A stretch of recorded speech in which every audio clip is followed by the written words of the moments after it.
उद्या पुढच्या सुचित्रा अभिवादन करतो.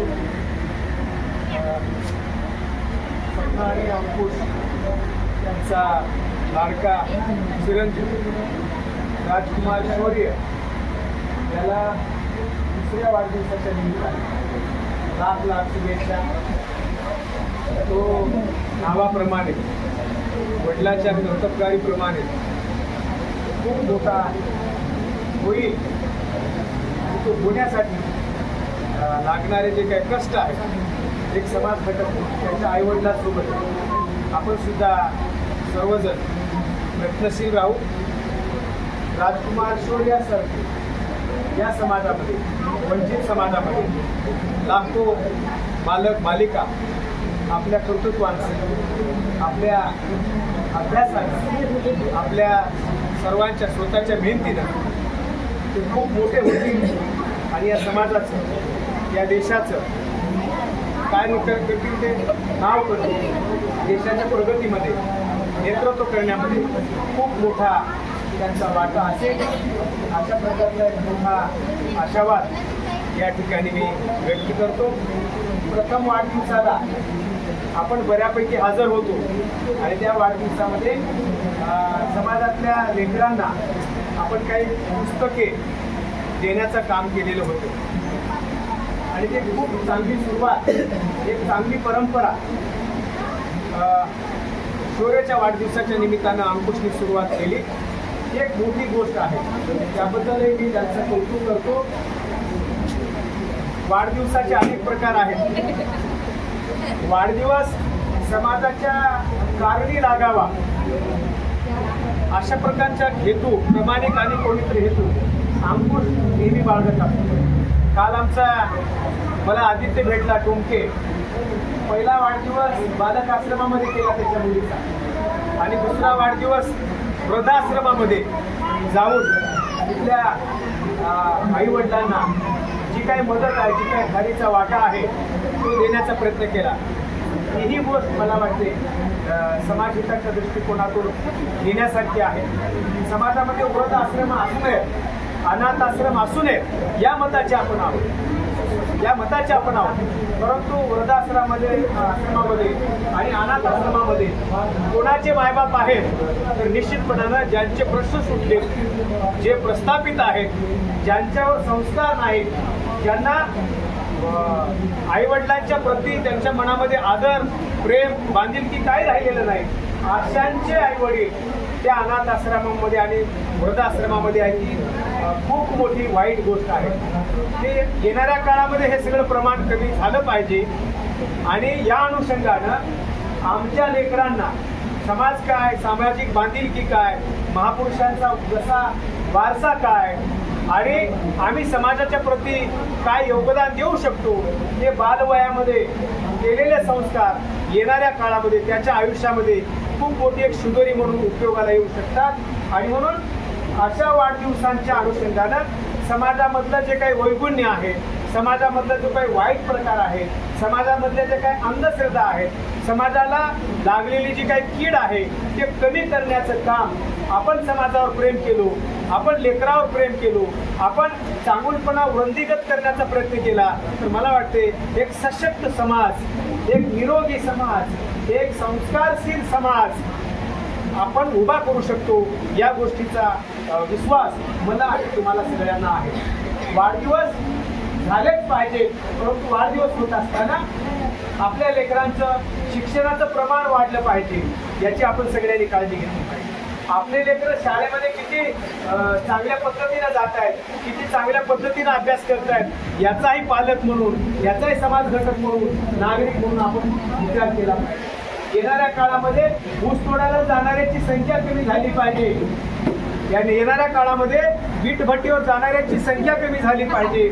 वीटभट्टीवर आणि ऊस तोडायलाच का ऊस तोडण्याच्या ठिकाणी शाळा नाही वीटभट्टीवर शाळा नाही आणि आई वडिलांच्या सोबत जेव्हा लेकरं जातात ते साहजिकच शाळेपासून तुटले जातात म्हणजे दूर जातात परिणामी शिक्षणाचा टक्का कमी होतो.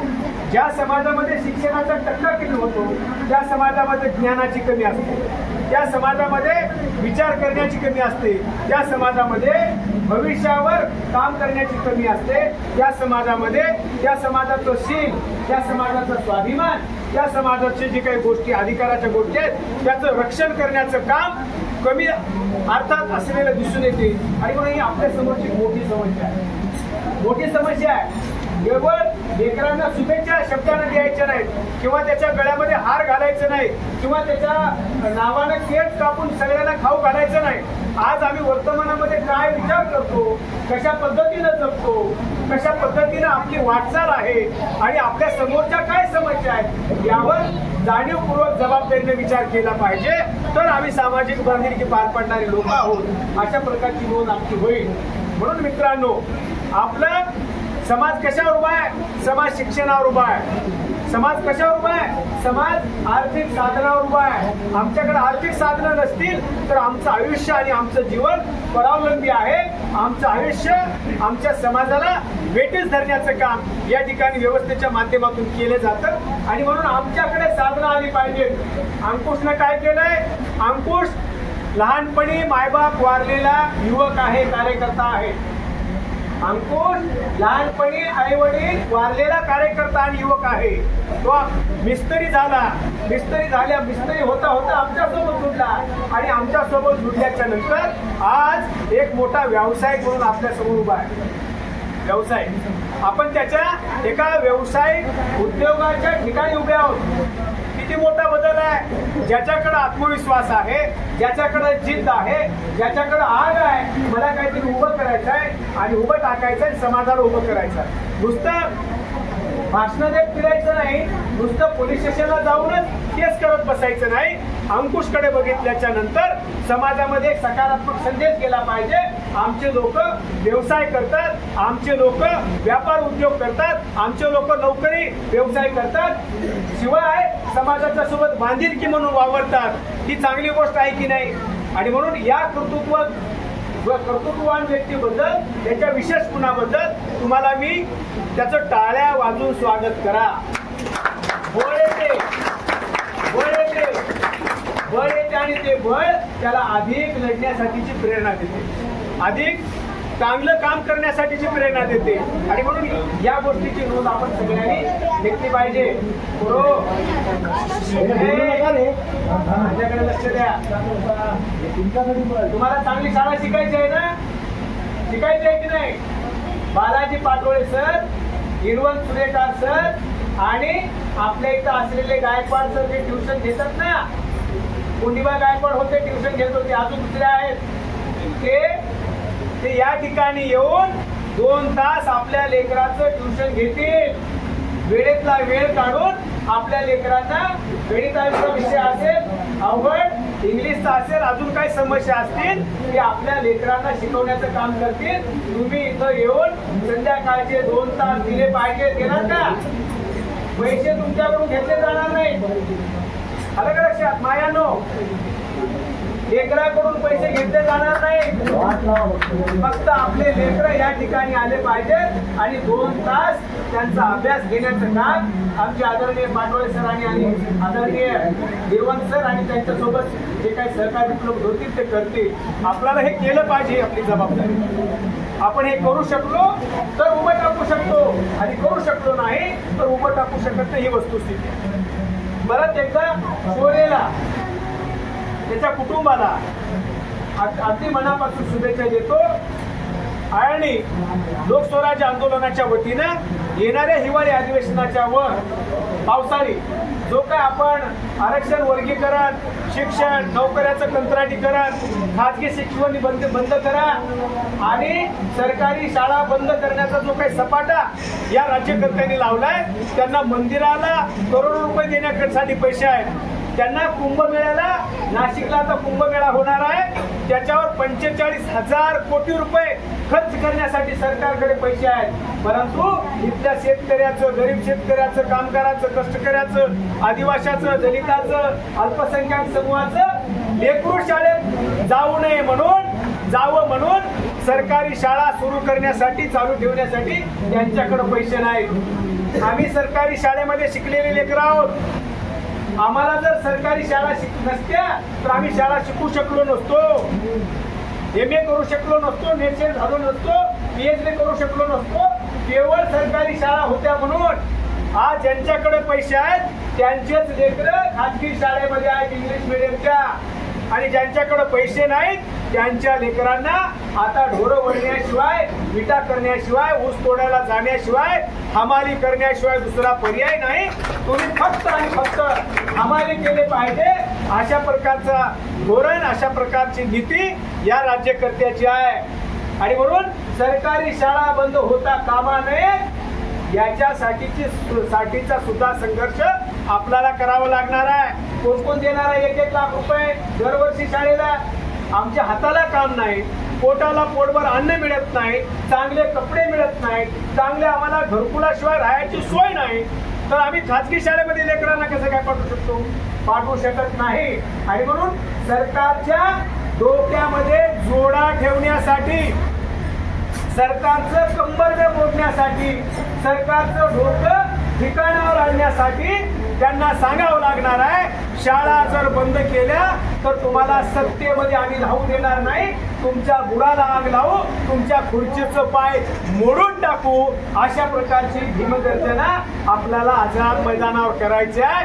केवळ आरक्षणाचं वर्गीकरणच नाही, केवळ आरक्षणाचं वर्गीकरणच नाही, आमचे लेकरं शिकायचे दारच बंद झाले, ते वर्गीकरणाचा काय फायदा होणार आहे? आपल्याला पडलेला प्रश्न आहे, लोकांना पडलेला प्रश्न आहे. आमच्या शिक्षणाचा टक्का वाढला पाहिजे, आमचं शिक्षण काय चालू राहिलं पाहिजे, आमच्या सगळ्या सरकारी संस्था, सरकारी कारखाने कायम जिवंत राहिले पाहिजेत, याच्यासाठीचा सुद्धा आपल्याला संघर्ष करायचा आहे भावांनो.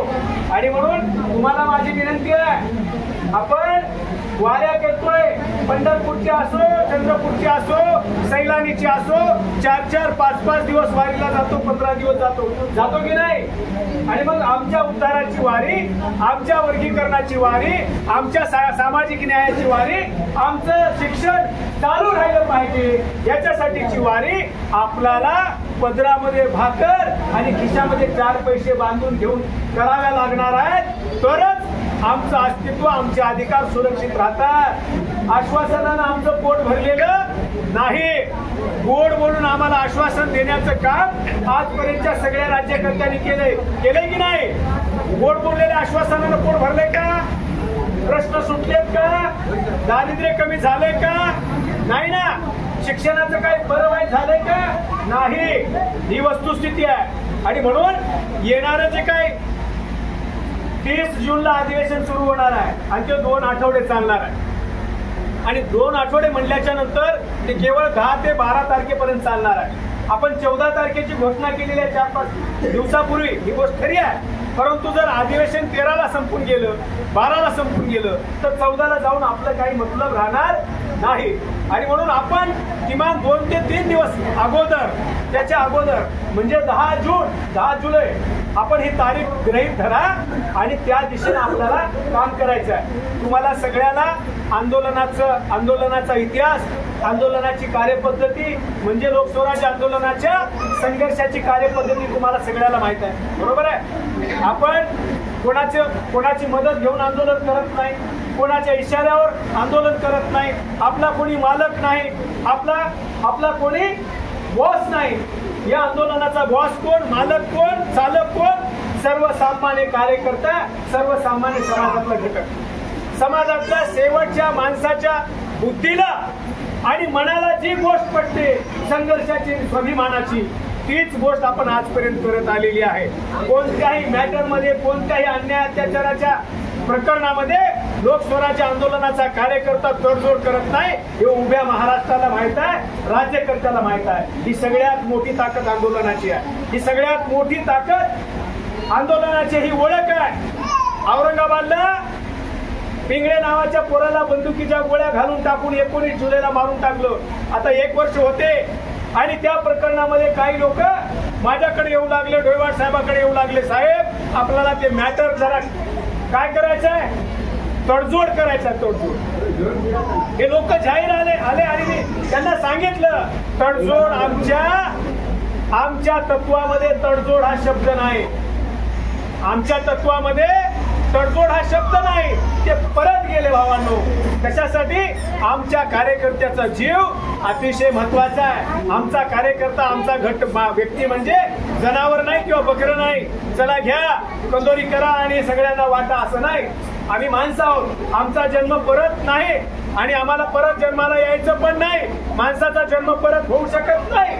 ही खोटी आणि थाप आहे, आपल्यासोबत केलेली बेईमानी आहे. आणि म्हणून आमची स्थावर जंगम मालमत्ता, आमची आबरू, आमचा अधिकार, आमचं जीवन, आमची प्रॉपर्टी सुरक्षित ठेवणं, त्याचं संरक्षण करणं ही आमची सगळ्यांची जबाबदारी आहे. आणि म्हणून आपल्याला संघर्ष कसा करायचा आहे? येणाऱ्या काळामध्ये नागपूरला रक्त सांडलं 18 डिसेंबर 2015ला, बरोबर आहे? सांडलं की नाही? महाराष्ट्र जागा झाला की नाही? सगळे खडबडून उठले की नाही? महाराष्ट्र रस्त्यावर आला की नाही? निश्चितपणाने आला. आजचे राज्यकर्ते काही हाताशी बगल बच्चे धरून, पोटाची लोक धरून, दलाल लोक धरून समाजाच्या कोपऱ्याला गुळ लावण्याचं काम करतायत. समाजाच्या सोबत आश्वासन, तारीख हा गेम खेळण्याचा प्रयत्न करतायत. ती तारीख आणि ते आश्वासन आता त्याला काडी लावण्याचं काम आपण या येणाऱ्या काळामध्ये करणार आहोत. आम्हाला आरक्षणाच्या वर्गीकरणाची अंमलबजावणीची हमी पाहिजे असेल तर आम्ही ताकदीने मुंबईमध्ये दाखल झालं पाहिजे. बाबा, माझ्या कार्यकर्त्यावर विश्वास आहे. माझा कार्यकर्ता मेहनती आहे. माझा कार्यकर्ता घाम गाळून चळवळीमध्ये काम करतो. हे त्याचं उदाहरण आहे. आपल्यासमोर हमाला आहेत अशोक गायकवाड, उठा अशोक गायकवाड, हमाली करून महाराष्ट्राच्या प्रत्येक आंदोलनामध्ये सहभागी होतात. आमच्यासोबत एमआरशिप करून नागोराव कुडके चळवळीला वेळ देतात. हे नागोराव कुडके, हे बालाजी बंधारीकर, हे साहेबराव, हा गणेश, हा गंगाधर, हे सगळे माझ्यासोबतचे कार्यकर्ते. हे आमचा टोमके, हा कर्मचारी MSB मध्ये महिन्याला लागेल तेव्हा जसं जमल तसं शक्य असेल 1000-500 रुपये देऊन चळवळीला बळ देण्याचं काम करतो. आमचा संतोष NGO चालवत लोकस्वराज्य आंदोलनाचं नेतृत्व करत समाजाचं शीर जपण्याचं काम करतो. ताकदीनं छातीचा कोट करून या ठिकाणी उभं टाकतो. कारण का आमचं जेवढं स्वतःवर प्रेम आहे तेवढंच कुटुंबावर प्रेम आहे आणि तेवढंच समाजावर प्रेम आहे. समाजाच्या घटकाकडे जर कोणी वाईट नजरेनं पाहत असेल तर त्याची तळपायाची आग मस्तकाला जाते. भावानो, इथं कृष्णा गायकवाड आहे, ही सगळे तरुण पोरं आहेत. आमच्या दिनेश सूर्यवंशी नरसीचं अतिशय स्वाभिमानानं नेतृत्व असायचं. राजू मेकॅनिक आहे, उमरीचा मेकॅनिकपणा करून समाजाच्या चळवळीचं नेतृत्व करतो. यांना जमत नाही का लाचारी करणं? यांना जमत नाही का कोणाचे डोळे उचलणं? त्यांना जमत नाही का कोणाच्या वाड्यावर चपला घासणं? परंतु भावांनो, अण्णा भाऊचा आणि बाबासाहेबांचा विचार त्यांच्या मस्तकातून हृदयात गेलेला आहे. हृदयात आम्ही मनाने विचार करतो, मस्तकाने विचार करतो आणि हृदयाने विचार करतो. आम्ही या समाजावर प्रचंड प्रेम करतो आणि म्हणून आमच्यासाठी समाजाशिवाय जगात कोणतीच गोष्ट मोठी नाही. समाज आणि महामानवांचा विचार हे आमच्यासाठी आमच्या जीवापेक्षा मोठी गोष्ट आहे. आमचा जीव त्याच्या पुढे काहीच नाही. आम्हाला महामानवाने आमच्यासाठी बलिदान दिलेलं आहे. बाबासाहेब आंबेडकरांनी, फुलेंनी, लहुजींनी, शाहू महाराजांनी, शिवाजी महाराजांनी आमच्यासाठी बलिदान दिलेलं आहे. म्हणून आम्ही या ठिकाणी उभे आहोत. आणि येणाऱ्या काळामध्ये जर कोणी या समाजाला रस्ते अडवण्याचं काम करत असेल तर निश्चितपणानं राज्यकर्त्यांच्या घरावर दगड घालण्याचा काम महाराष्ट्रातला माझ्यासोबत स्वाभिमानाने लढणारा तरुण करणार आहे. याची झलक, याची प्रचिती आपल्याला 10 जुलैच्या मुंबईच्या आझाद मैदानावरच्या एल्गार म्हणून दाखवून द्यायच्या. भावांनो, या गोष्टीवर विश्वास आहे का तुमचा? या गोष्टीला तुमची सगळ्यांची सहमती आहे का? हो सर. हात वर करा आणि मुठी आवळा. मावळलेल्या मुठी राज्यकर्त्याच्या छाताडावर ठोसा म्हणून बरसतील. या गोष्टीचा भावांनो सरकारला मेसेज गेला पाहिजे. मित्रांनो, आपल्याला मोर्चा कसा करायचा? कालचा मोर्चा कसा झाला? आमदारांनी आणि खासदारांनी गाड्या दिल्या पाहिजेत. आमदार आणि खासदार फक्त एकच वेळेस गाडी देतात. मौतीला येतात का? अत्याचार झाला तर आमदार खासदार येतात का? आमदार खासदार फोन करून सांगतात जाऊ द्या हो, तडजोड करा, काही पडले नाही, अशा प्रकारचे फोन येतात. आंबुऱ्याच्या सरपंचाला मारलं तिथल्या लोकांनी. आंबुऱ्याचा सरपंच आहे गोरखवाड नावाचा, एक लोकप्रतिनिधीचा फोन गेला, जाऊ द्या की सरपंच साहेब तडजोड करून घ्या. बघा, आम्ही ज्याला निवडून दिले तो माणूस म्हणालाय सरपंच साहेब जाऊ द्या की तडजोड करा. कोण तुमच्या बाजूने उभं टाकणार? लोकप्रतिनिधी बनत असेल निवडून दिलेला, वाईट गोष्ट आहे की नाही आपल्या बाबतीमध्ये, पण लोकस्वराज्य आंदोलनाचा कार्यकर्ता म्हणत नाही अन्याय झालेल्याच्या बाजूनं रात्रीच्या 2-2 वाजेपर्यंत उभं टाकून गुन्हा दाखल झाल्याशिवाय माघार नाही. ही वस्तुस्थिती आहे की नाही? तुम्हाला सगळ्याला अनुभव आहे की नाही? तुम्ही केलंय की नाही? हे गोष्टी केलेल्या आहेत. कारण माधव ढोलुमरीचा आपण लढतो की नाही? बाहेर राहून लढतो ना. समाजामध्ये इमेज आहे म्हणून तुमच्या सोबत लोक आहेत. तुम्ही करोडपतीचे औलाद नाही, तुम्ही कोणाच्या महापुरुषाच्या घरात जन्मले नाहीत म्हणून तुमच्या सोबत लोक येत आहेत. तुम्ही समाजासाठी छातीचा कोट करून ढाल करून उभं टाकता म्हणून लोक तुमच्या सोबत येतात. हेच तुमची जमेची बाजू आहे, हीच तुमची ऐपत आहे, हीच तुमची ओळख आहे. आणि म्हणून आपल्याला या पुढच्या काळामध्ये ताकदीनं लढायचं. कशासाठी? आज 75 वर्षाच्या काळामध्ये या काकांडीला रस्ता रोको झाला नव्हता. लक्ष्मण आहे की नाही? आला की नाही? लक्ष्मण असेल, अंकुश असेल, आमचे मल्लेवारचे पोरं असतील, स्वाभिमानानं संतोष सोबत या ठिकाणी 2-3-4 वेळा रस्ता रोको केले. कशामुळे केले? संघटनेच्या ताकदीमुळे केलेल्या संघटनेच्या ताकदी. केसेस आहेत अंगावर, त्या केसेसची तमान आहे, परंतु या समाजाला सन्मानाचं जीवन मिळालं पाहिजे. हे अंतिम उद्दिष्ट आहे भावना, अंतिम उद्दिष्ट. सन्मानाचं जीवन कधी मिळते कोणाला? जे जोखीम घेतात, जे रिस्क घेतात, जे आक्रमण करतात, जे एल्गार करतात, जे राज्यकर्त्यांना घाम फोडतात, त्यांच्यासाठीच त्यांच्या जीवनामध्ये बदल होत असतो. याच्यासाठी या गोष्टी करायच्या असतात. उद्याचा एल्गार मोर्चा आपल्याला जोडीनं जायचा आहे. नवरा आणि बायको, लेकराला सोबत घेऊ. लेकराला मोर्चा माहित असला पाहिजे, बायकोला मोर्चा माहित असला पाहिजे, नातेवाईकाला मोर्चा माहित असला पाहिजे. आणि गेल्याच्या नंतर आम्हाला सांगता आलं पाहिजे टीव्हीवरून पेपरच्या माध्यमातून आम्ही लढायला आलेलो आहोत. टाळ्या मारायला आलेलो नाही, हार घालायला आलेलो नाही, तुमच्या नावाने विजयाच्या घोषणा द्यायला आलेलो नाही. आमच्या वाट्याचं काय झालं?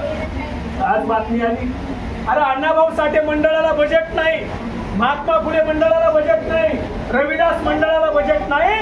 हे राज्यकर्ते हरामखोर 7,000 कोटी रुपये, 4,725 कोटी रुपये मागचे. आणि आजची बातमी आहे, व्हॉट्सअपला फिरते, आज 100-200 कोटी रुपये लाडक्या बहिणीच्या पत्रात टाकले. यांच्या काय बापाची मिरास आहे का? यांच्या काय शेतातले पैसे आहेत का? आमच्या लेकरावरच्या शिक्षणाचे पैसे, आमच्या लेकराच्या बोर्डिंगचे पैसे, आमच्या लेकराच्या शिष्यवृत्तीचे पैसे, आमच्या लेकराच्या हक्काचे पैसे लाडक्या बहिणीला वाटप चालू आहे. अरे आमचे लेकरं करपून मारून जायची वेळ आली. आमच्या लेकराला शिक्षण नसेल तर मग मला सांगा, यांना पायतनानं बडवलं पाहिजे की नाही? यांना सेनमारा केलं पाहिजे की नाही? यांच्या घराला आगी लावल्या पाहिजे की नाही? यांच्या गाड्या फोडल्या पाहिजे की नाही? यांच्या गाड्या फोडल्या पाहिजे की नाही? हा प्रश्न भावांनो आपल्याला पडला पाहिजे. तुमच्या हक्काची काय शिदोरी, तुमच्या वाट्याचा पैसा जर राज्यकर्ते अशा पद्धतीने वाटत असतील आणि आपण हातावर हात ठेवून बसू तर भावांनो निश्चितपणानं आपण लहुजीचे, फुले शाहू आंबेडकरांचे वारसदार नाही, अशा पद्धतीचा मेसेज राज्यकर्त्यांना जातो. हे होऊ द्यायचं नाही. आणि म्हणून महाराष्ट्र नांदेड जिल्ह्यामध्ये 5 लाख लोक आहेत आणि या 5 लाख लोकांना आपल्याला मेसेज द्यायचा आहे. मुंबईला जायचं आहे, रेल्वेनं जायचं आहे. 60 वर्षाच्या माणसाला तिकिटाला पैसे लागत नाहीत बसला. सगळ्या बसा आपण जर भरून गेलो, 60 वर्षाच्या म्हाताऱ्याला बसून टाकलो, मुंबईपर्यंत एक पैसा लागणार नाही. नांदेडवरून सकाळपासून संध्याकाळपर्यंत 10-15 गाड्या आहेत. या 10-15 गाड्यामध्ये आपण बसून गेलो तर आपल्याला एक पैसा लागणार नाही. खायची राहायची व्यवस्था आणि जवळजवळ आपण 2017ला बरोबर आहे ना, नांदेडला 32 तासाचा काय केला होता, सत्याग्रह केला होता. अशोकराव आला होता की नाही, झकमारीत सगळे आले होते की नाही. महाराष्ट्राच्या 2 उपमुख्यमंत्र्याला आणि एका मुख्यमंत्र्याला आणि अख्ख्या मंत्रिमंडळाला आझाद मैदानावर बोलवायचं असेल तर आपण आज प्रतिज्ञा घेऊया. आम्ही हजारोच्या संख्येनं मुंबईमध्ये दाखल होऊ. मुंबईमध्ये 4 दिवसाच्या दसम्या बांधून घेऊन, चिवडा बांधून घेऊन आम्ही जर मुंबईमध्ये ठाण मांडण्याचा निर्धार केला भावांनो, तर सरकारचं तोंड उघडल्याशिवाय राहणार नाही. हा विश्वास मी तुम्हाला या ठिकाणी देतो. बरोबर आहे, करायचं ना नक्की. ओके, हा विश्वास, हा संकल्प, हा निर्धार आपण या ठिकाणी करूया. परत एकदा शौर्याला मनापासून सगळ्याच्या वतीनं, लोकस्वराज्य परिवाराच्या वतीनं शुभेच्छा देऊया. थांबतो. जय भीम, जय फुले, जय शाहू, जय रविदास, जय लहुजी.